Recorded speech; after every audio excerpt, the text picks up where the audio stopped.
Boris Johnson ఉన్నాడు కదా, ఈయన ఎక్స్ యూకే ప్రైమ్ మినిస్టర్.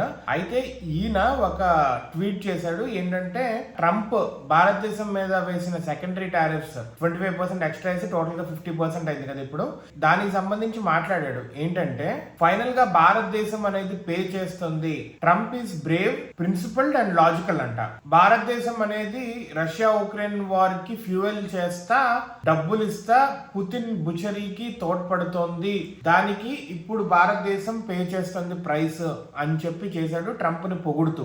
మరి అలా అయితే అండ్ ఇదే విధంగా Britain and other Europe nations ఎప్పుడు చేస్తాయో చూడాలనుకుంటున్నాను అని చెప్తున్నాడు. అంటే Britain and other European nations కూడా భారతదేశం మీద ఎక్కువ టారిఫ్స్ వేయాలి అని చెప్పి ఈయన ఉద్దేశం అనమాట.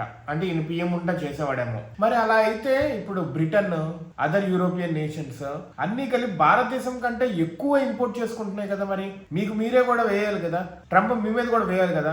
వెస్ట్ ఏం చేసినా కరెక్ట్, మిగతా ప్రపంచం ఏం చేసినా గానీ రాంగా.